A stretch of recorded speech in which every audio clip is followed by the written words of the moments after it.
As for his suspicions, once on terra firma, once that he had seen the indifferent if not friendly appearance of his hosts, his anxiety had quite disappeared, or rather, at the sight of the goat, had turned to appetite. He mentioned this to Gaetano, who replied that nothing could be more easy than to prepare a supper when they had in their boat bread, wine, half a dozen partridges, and a good fire to roast them by.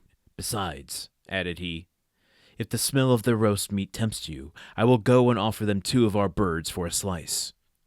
You are a born diplomat, returned Franz. Go and try. Meanwhile, the sailors had collected dry sticks and branches from which they made a fire. Franz waited impatiently, inhaling the aroma of the roasted meat, when the captain returned with a mysterious air. Well, said Franz, anything new? Do they refuse? On the contrary, returned Gaetano.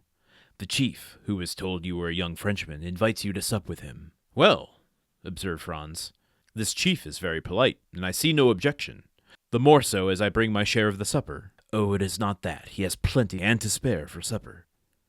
But he makes one condition, and a rather peculiar one, before he will receive you at his house. His house? Has he built one here, then? No, but he has a very comfortable one all the same, so they say. You know this chief, then? I have heard talk of him. Favorably or otherwise? Both. The deuce! And what is his condition? That you are blindfolded, and do not take off the bandage until he himself bids you. Franz looked at Gaetano to see, if possible, what he thought of this proposal. Ah, replied he, guessing Franz's thought, I know this is a serious matter. What should you do in my place? I, who have nothing to lose, I should go. They're talking about Dante here. They have to be, right? Their chief, as they call him. Dante learning that Franz is a well-to-do Frenchman. Is well-to-do... Hold on. I just used the term well-to-do and not sure if I used it correctly. Is well-to-do... Yes, right. Wealthy, prosperous. That's what I meant. I didn't know if it meant good-spirited or good-hearted, which I don't know if that's Franz or not. I meant it as wealthy. Doesn't matter. We're learning things here on the Countdown of Monte Cristo. When Dante learns, presuming it's Dante, that Franz is a well-to-do Frenchman, asks him to join him for dinner at his quote-unquote house. I was a little confused by this, but I'm sure we'll find out in an episode or two that his house, has he built one here then? No, but he has a very comfortable one all the same, so they say. Okay. How does... There's a little contradiction in that. He hasn't built a house on this island, but he has a comfortable one, so how does that work? I don't know. We did talk early on about whether or not Dante was going to use Monte Cristo as his HQ and build a big mansion here. So, or the crew of Monte Cristo being like, a house. Oh my God, this idiot thinking he has a house. No. A mansion is not a house, sir. And I don't know. Is that what they could mean by trying to convince Gaetano that Dante, in fact, lives here?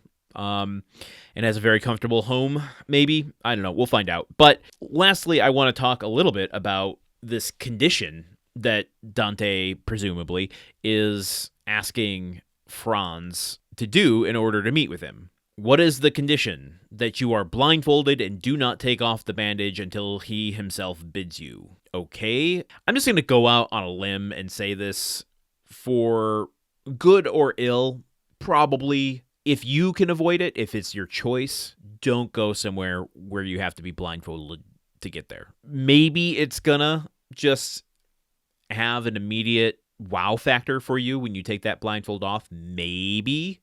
But more than likely, even if it does have an immediate good effect on you, the fact that you have seen something that you needed to be blindfolded for in the long run seems precarious at best. That's information that you shouldn't have. And if I know anything from movies and books, if you have information that you shouldn't have, someone is going to come for you to get it. So when he asks Gaetano, should I go?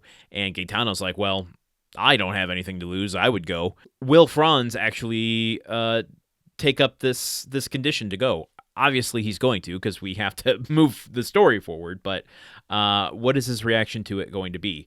Well, I guess we'll find out by reading more of Chapter 31 tomorrow right here. You know where to find me. Until then, okay, goodbye.